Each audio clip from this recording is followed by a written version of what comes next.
Asia के Singapore, Hong Kong, चीन और थाईलैंड में कोरोना वायरस के मामले फिर से बढ़ने लगे हैं। इन देशों में नए मामलों की संख्या में इजाफा हो रहा है। सिंगापुर में 1 मई से 19 मई के बीच 3000 मरीज सामने आए हैं। अप्रैल के आखिरी हफ्ते तक ये संख्या 11,000 थी। यहाँ मामलों में 28% का इजाफा हुआ। हांगकांग में जनवरी से अब तक 81 मामले सामने आए हैं। इनमें से 30 की मौत हो चुकी है। चीन और थाईलैंड में भी अलर्ट जारी किया गया है। हालांकि यहाँ मरीजों की संख्या के बारे में कोई जानकारी नहीं दी गई है। भारत में अब तक इससे जुड़े 93 मामले सामने आए हैं। इस बार संक्रमण के लिए ओमिक्रॉन के नए वेरिएंट JN1 और उसके सब वेरिएंट्स LF7 और NB1.8 को जिम्मेदार माना जा रहा है। अधिकारियों का कहना है कि अब तक ऐसा कोई सबूत नहीं मिला है जिससे यह लगे कि ये नए वेरिएंट पहले से ज्यादा खतरनाक या तेजी से फैलने वाले हैं। हालांकि उनका मानना है कि यह लहर कमजोर इम्यूनिटी वाले लोगों पर अपना असर दिखा सकती है। चीन और थाईलैंड में भी कोविड को लेकर सरकार अलर्ट पर है। चीन में बीमारियों की जांच करवाने जा रहे मरीजों में कोरोना वायरस पाए जाने के मामले दुगने हो गए हैं। लोगों को बूस्टर शॉट लेने की सलाह दी गई है। Chinese centre for disease and prevention के आंकड़ों के मुताबिक कोविड की लहर जल्द ही तेज हो सकती है। वहीं थाईलैंड में 2 अलग अलग इलाकों में तेजी से कोविड केस बढ़ने के मामले सामने आए हैं। JN1 ओमिक्रॉन के BA2.86 का एक स्ट्रेन है जिसे अगस्त 2023 में पहली बार देखा गया था। दिसंबर 2023 में विश्व स्वास्थ्य संगठन ने इसे वेरिएंट ऑफ इंटरेस्ट घोषित किया है।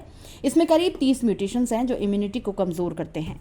अमेरिका के जॉन्स हॉपकिंस यूनिवर्सिटी के अनुसार JN1 पहले के वेरिएंट्स की तुलना में ज्यादा आसानी से फैलता है, लेकिन यह बहुत गंभीर नहीं है। यह दुनिया के कई हिस्सों में सबसे आम वेरिएंट बना हुआ है। कोविड-19 JN1 के लक्षण कुछ दिनों से लेकर हफ्तों तक कहीं भी रह सकते हैं। अगर आपके लक्षण लंबे समय तक बने रहते हैं तो हो सकता है कि आपको लॉन्ग कोविड हो। यह एक ऐसी स्थिति है जिसमें कोविड-19 के कुछ लक्षण ठीक होने के बाद भी बने रहते हैं। स्टडी के अनुसार JN1 को बेअसर करना इम्यून सिस्टम के लिए थोड़ा मुश्किल है। पहले की वैक्सीन या इन्फेक्शन से बनी एंटीबॉडीज इसके खिलाफ कम प्रभावी हैं, लेकिन XBB.1.5 monovalent booster vaccine JN1 से लड़ने में मदद करता है। WHO के मुताबिक XBB.1.5 मोनोवेलेंट बूस्टर एक कोविड-19 वैक्सीन है। इसे विशेष रूप से ओमिक्रॉन के XBB.1.5 सब वेरिएंट को पहचानने के लिए डिजाइन किया गया है। यह बूस्टर शरीर में एंटीबॉडीज को बढ़ाता है और JN1 से होने वाली बीमारी को 19% से 49% तक रोक सकता है। भारत में अभी कोरोना की कोई बड़ी लहर नहीं दिख रही है। स्वास्थ्य और परिवार कल्याण मंत्रालय के मुताबिक 19 मई 2025 तक देश में केवल 93 मामले सामने आए हैं।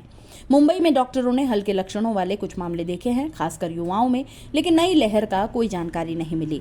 भारतीय हेल्थ एक्सपर्ट्स ने पड़ोसी देशों में बढ़ते मामलों को देखते हुए सावधानी बरतने और वैक्सीन लेने की सलाह दी है। स्वास्थ्य एवं परिवार कल्याण मंत्रालय के मुताबिक भारत में कोरोना से 5 लाख से ज्यादा लोगों की मौत हुई थी। भारत में कोरोना का पहला मामला जनवरी 2020 में सामने आया था। मार्च 2020 में देशव्यापी लॉकडाउन लागू किया गया। भारत में कोरोना की पहली लहर जनवरी 2020 से फरवरी 2021 तक रही। इस दौरान लगभग 1.08 करोड़ कोरोना के मामले सामने आए। एक दिन में सबसे ज्यादा 98,000 मामले 17 सितंबर 2020 को देखने मिले थे। इस लहर में 1.5 लाख मौतें हुई थी। औसतन रोजाना 412 मौतें दर्ज की गई।